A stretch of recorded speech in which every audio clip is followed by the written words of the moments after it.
नमस्कार विद्यार्थियों, online class में आप सभी का स्वागत है। आज हम देख रहे हैं अपना जो टॉपिक है वो है प्रधानमंत्री।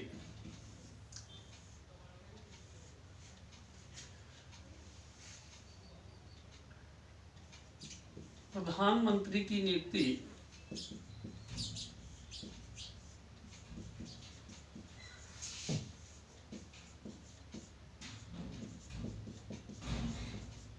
राष्ट्रपति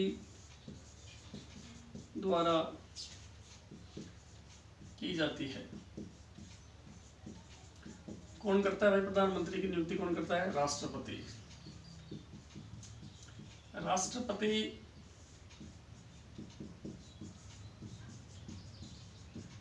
लोकसभा में बहुमत दल के नेता को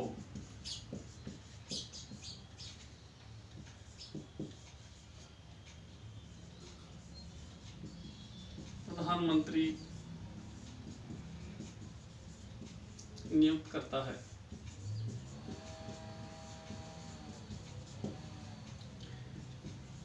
किसी भी दल को बहुमत नहीं मिलने पर वह विवेक का प्रयोग कर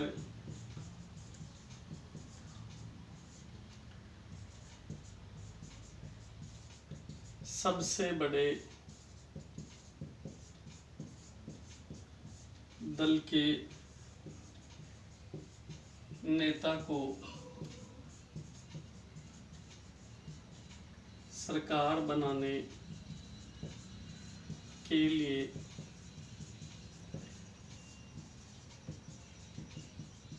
आमंत्रित करता है तथा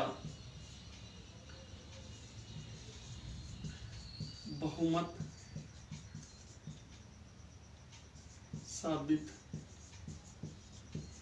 करने को कहता है।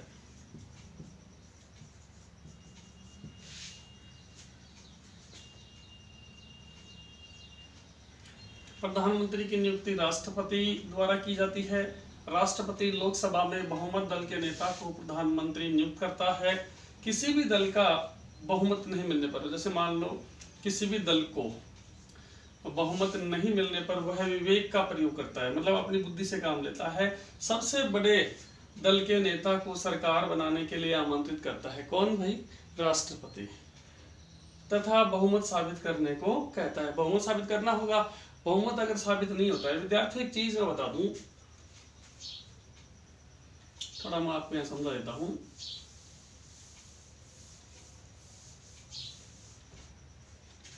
लोकसभा में 545 सीटें हैं। इधर दल हैं, जैसे मान लो कांग्रेस, भाजपा, बसपा, सपा, मतलब बहुत सारे दल हैं, ठीक है, ऐसे दल हैं यहाँ। अब 545 में आधा से एक अधिक, तो 2 दूना 4, 1 2 संते 14 और 2 दूनी 4, मतलब 273 सीटें। इन 545 में 273 सीटें जिस दल को मिलेगी, जैसे मान लो ये बीजेपी को 273 सीटें मिल गई तो सरकार बन गई, इसके दल के नेता को आमंत्रित कर लेगा। अब मान लेते हैं किसी इसको 273 नहीं मिली, बल्कि इसको 200 ही मिली, ठीक है। यहाँ दूसरा दल है, उसको 203 मिल गई, इसको दो, जैसे मान लो और कोई 2 5 10 20 30 ऐसे मिल गई। अब इसमें बड़ा दल कौन सा है? ये 273 इसको भी नहीं मिली, तो ये इसको आमंत्रित करेगा विवेक से। इसको भी आमंत्रित कर सकता है क्योंकि इक्वल से हैं और वो नियमानुसार तो इसको करे वो, और इसको करके वो आमंत्रित करेगा और कहेगा कि आप सरकार बनाएं। सरकार बनाने के बाद उसे बहुमत साबित करने के लिए कहेगा। क्या कहेगा भाई? कि आप बहुमत साबित करें। समझ गए?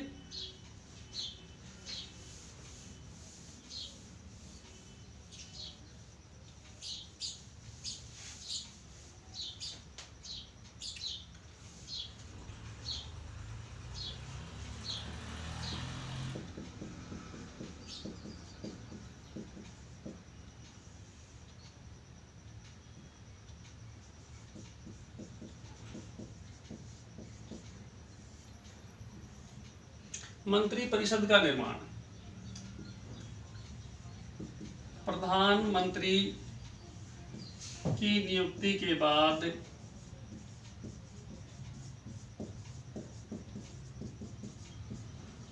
उसका सबसे प्रमुख काम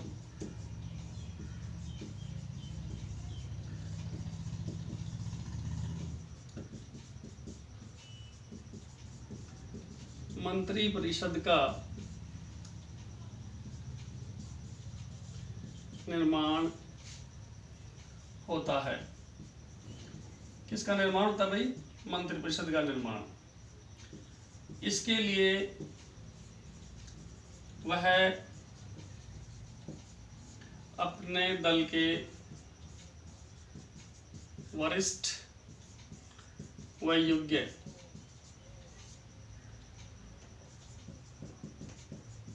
सांसदों के नाम राष्ट्रपति को देता है। राष्ट्रपति उनकी मंत्री पद पर नियुक्ति करता है।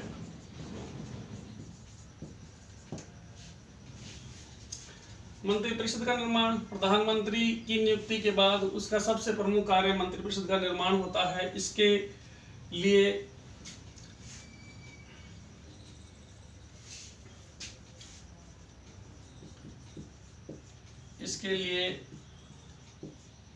वह अपने दल के वरिष्ठ व योग्य सांसदों के नाम राष्ट्रपति को देता है। राष्ट्रपति उनकी मंत्री पद पर नियुक्ति करता है। देखो विद्यार्थियों, एक चीज आ रही है, हालांकि आगे समझा देंगे आपको, लेकिन फिर भी मैं यही एक्सप्लेन कर देता हूं एक चीज।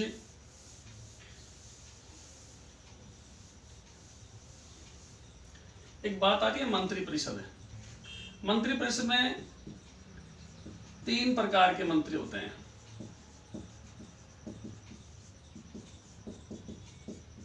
कितने प्रकार के मंत्री होते हैं भाई?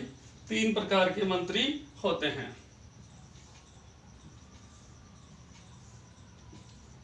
कैबिनेट मंत्री, राज्य मंत्री और उप मंत्री हो गए। इन्हें सबसे पहले और वरिष्ठता इनको दी जाती है। ये बड़े मंत्री होते हैं, इनका समूह है मंत्रिमंडल कहलाता है।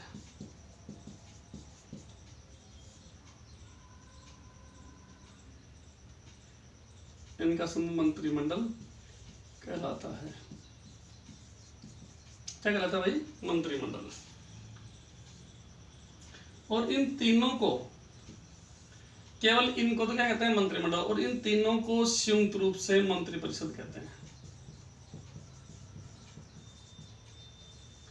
तो समझ गए, मंत्रिपरिषद और मंत्रिमंडल, तीनों को संयुक्त रूप से मंत्रिपरिषद, केवल इनको मंत्रिमंडल। तो मंत्रिपरिषद का निर्माण करता है, केवल मंत्रिमंडल का नहीं। फिर उनमें से जो कैबिनेट होंगे वो क्या हो जाएंगे? मंत्रिमंडल हो जाएगा।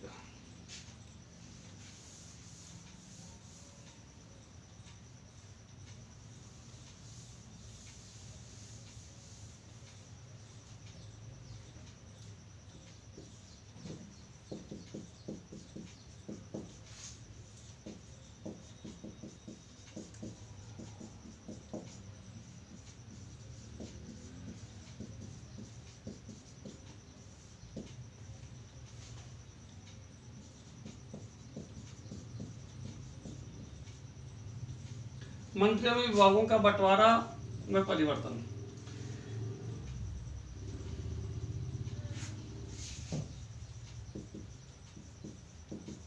प्रधानमंत्री मंत्री परिषद के निर्माण के बाद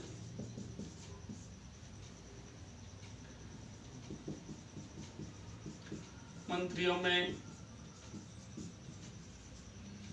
विभागों का बंटवारा करता है तथा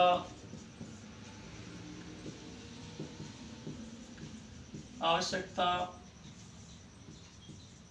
पड़ने पर उनमें समय समय पर परिवर्तन भी करता है।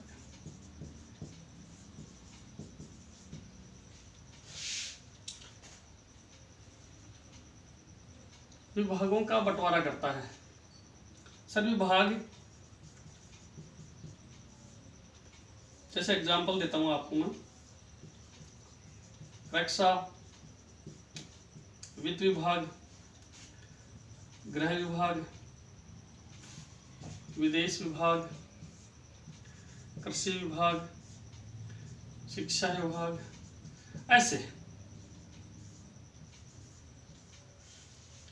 ऐसे विभाग हैं। उन विभागों का बंटवारा करता है कि किस मंत्री को कौन सा विभाग दिया जाएगा, कौन सा मंत्री किस विभाग में अव्वल रहेगा, और उनमें आवश्यकता पड़ने पर समय समय पर परिवर्तन भी करता रहता है।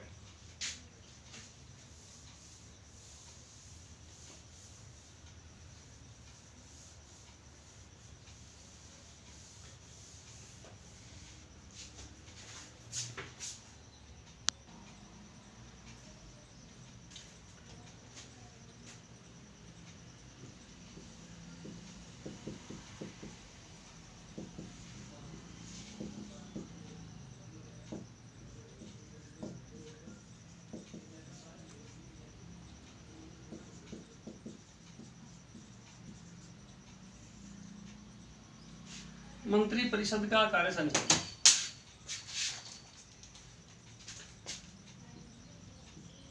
प्रधानमंत्री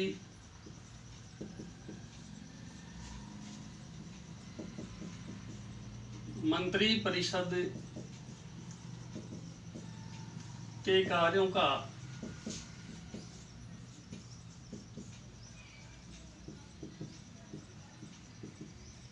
संचालन करता है। प्रधानमंत्री ही मंत्री परिषद व मंत्रिमंडल की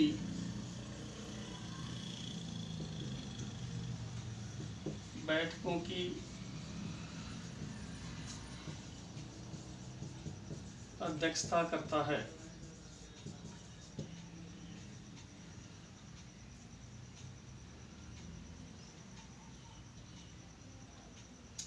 प्रधानमंत्री ही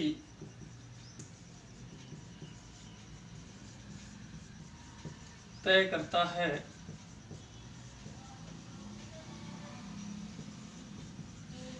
कि सदन में किन किन विषयों पर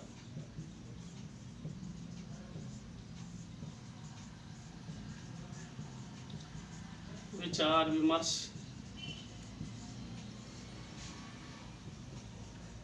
किया जाएगा।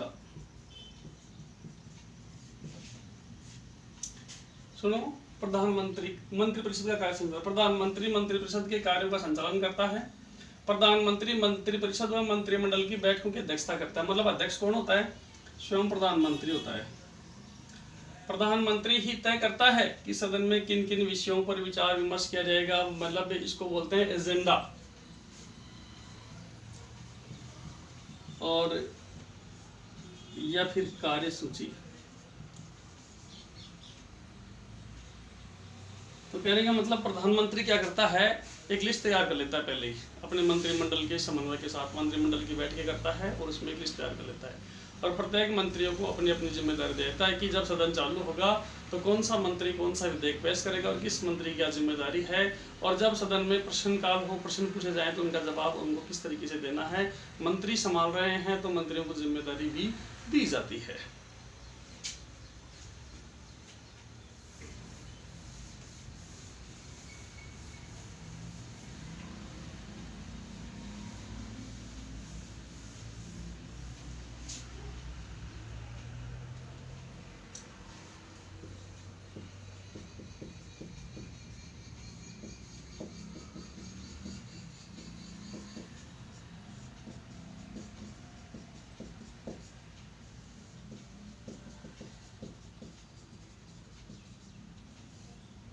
शासन के विभिन्न विभागों में समन्वय।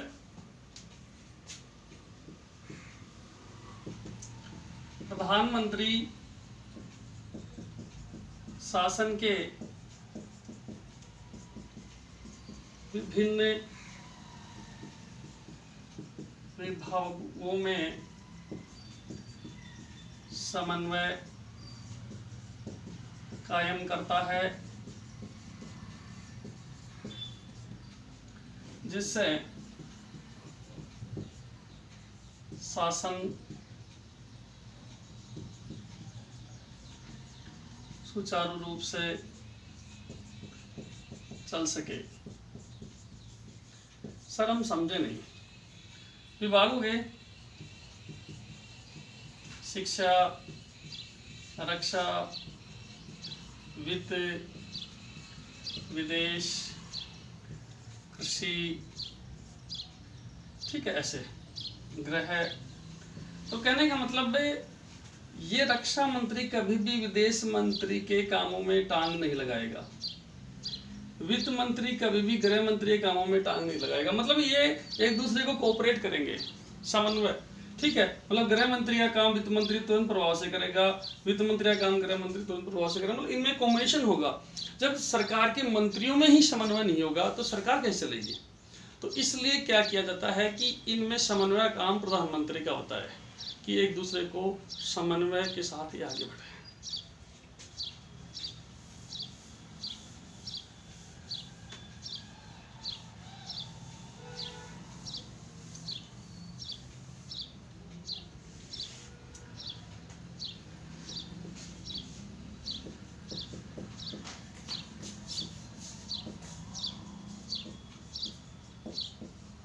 लोकसभा का नेता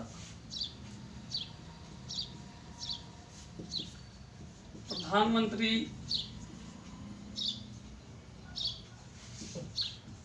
बहुमत दल के नेता के साथ साथ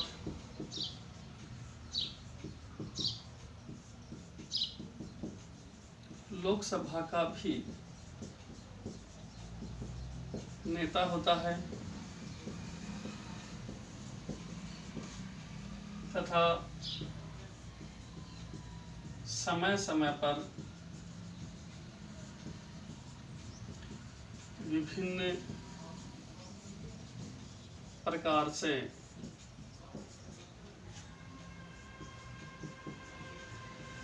लोकसभा का नेतृत्व करता है। लोकसभा का नेता होता है प्रधानमंत्री, ये चीज पहले क्लियर हो चुकी है, क्योंकि राष्ट्रपति लोकसभा के नेता को ही, बहुमत दल का जो नेता उसे ही प्रधानमंत्री नियुक्त करता है। तो वो अपने दल के साथ साथ संपूर्ण लोकसभा का नेतृत्व करता है, उसे संभालता है।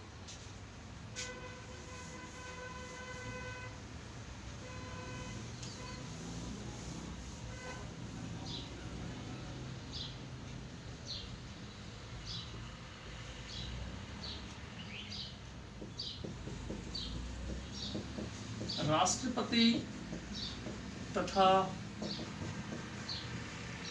मंत्रिमंडल के मध्य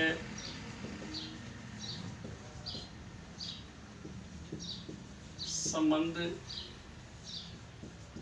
स्थापित करता।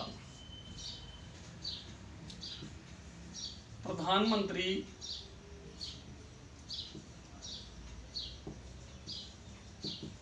सदैव राष्ट्रपति व मंत्रिमंडल के मध्य संबंध स्थापित करने का कार्य करता है। वह सदैव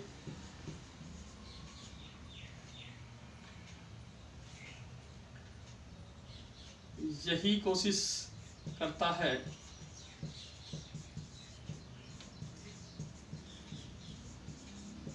कि सभी का विश्वास व समन्वय बना रहे। विद्यार्थियों, कहने का मतलब यह है कि राष्ट्रपति मंत्रिमंडल के मध्य संबंध स्थापित करता होता है। वह सदैव इसी कोशिश में रहता है कि मंत्रिमंडल और राष्ट्रपति के मध्य संबंध बना रहे। इसी के साथ मैं एक चीज और यहाँ क्लियर कर देता हूँ कि जैसे राष्ट्रपति है और ये आपका मंत्रिमंडल हो गया। मंत्रिमंडल ने प्रधानमंत्री के साथ मिलकर कोई भी एजेंडा या फिर आप ये कह सकते हैं कार्यसूची तैयार करता है। कर ली, तो इससे इन्होंने जो भी डिसीजन लिया, इस निर्णय से राष्ट्रपति को वाकिफ कराता है। कौन खड़ी हो गई बीच में? प्रधानमंत्री हो गया। ये प्रधानमंत्री इस एजेंडा या इस कार्यसूची को यहां पहुंचाता है कि राष्ट्रपति महोदय, ये एजेंडा है और इस एजेंडे पर हम कार्य करना चाहते हैं। राष्ट्रपति उसमें जिस प्रकार का उसका डिसीजन होता है, आपस में कॉम्बिनेशन के साथ प्रधानमंत्री को संबोधित करता है कि आप इसमें ये परिवर्तन कर लो या फिर ये सही है, इसको आप पेश कर दें। मेरी बात समझ रहे हो? मतलब मंत्रिमंडल की जो भी एजेंडा कार्यसूची होती है, राष्ट्रपति तक पहुंचाने का काम प्रधानमंत्री का है। प्रधानमंत्री सदैव राष्ट्रपति से इनकी जो वास्तविक कार्यसूची है पेश करने के लिए तत्पर रहता है। यहाँ से जो आदेश मिले हैं उनको यहाँ तक पहुंचाता है।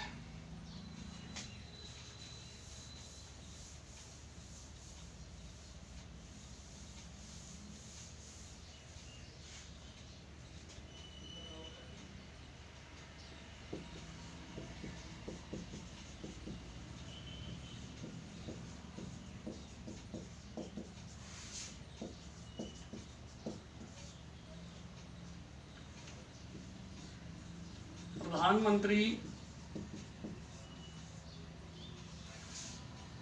मंत्रियों के अलावा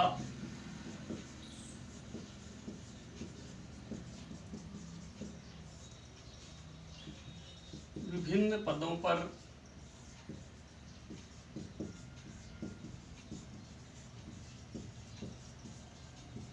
नियुक्तियां करता है तथा उनको पदों के अनुसार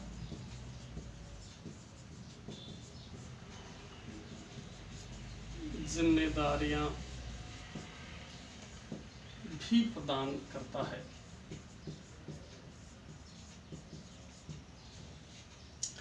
प्रधानमंत्री मंत्रियों के अलावा, जैसे मंत्री तो हो ही गए भाई, मंत्री पद तो मिल गए, वो तो प्रथम दृष्टया मिल जाता है। इनके अलावा भी बहुत सारे पद होते हैं। उन पदों पर नियुक्ति का कार्य प्रधानमंत्री का ही होता है। उनकी नियुक्ति के बाद उनको उनके पदों के अनुसार कार्य संभालता है कि भाई ये काम आपका है और इनको आपको संभालना है। तो विद्यार्थियों, कहने का मतलब यह है, प्रधानमंत्री भारत में दो चीजें, एक मैंने आपको पहले एक्सप्लेन भी किया था, फिर एक बार दोबारा एक्सप्लेन कर देता हूं। दो चीजें हो गई, राष्ट्राध्यक्ष और एक शासनाध्यक्ष।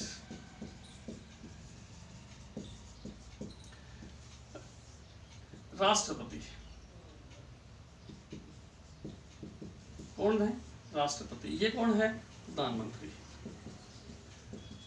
तो कहने का मतलब शासनाध्यक्ष, शासन की समस्त जिम्मेदारियां प्रधानमंत्री की ही होती है। शासन संचालन किस प्रकार से किया जाएगा, किस प्रकार से शांति व्यवस्था बनाए रखी जाएगी, किस प्रकार से संवैधानिक तरीके से शासन संभालना है, देश का विकास कैसे करना है, जनता को संतुष्ट कैसे रखना है, आदि आदि ऐसी जिम्मेदारियां प्रधानमंत्री की होती हैं। शासन में समन्वय बनाए रखना है, प्रधानमंत्रियों को नियुक्ति करना है, उनको पद देना है, ठीक है, देश में विकास की किस प्रकार की कार्यसूची एजेंडा तैयार करना है, ये काम प्रधानमंत्री के ही होते हैं। तो विद्यार्थियों, भारत का प्रधानमंत्री अपने आप में वास्तविक शक्तियों का प्रयोग करता होता है। भारत में शक्तियां डिवाइड होती हैं, नाममात्र की और वास्तविक। नाममात्र की शक्तियों पर राष्ट्रपति का अधिकार बताया गया है संविधान द्वारा।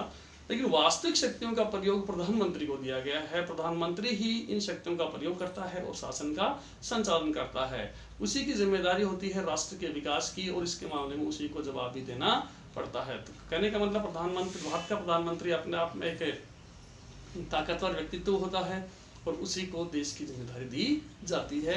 आज क्लास में इतना ही, नेक्स्ट हम फिर देखते हैं।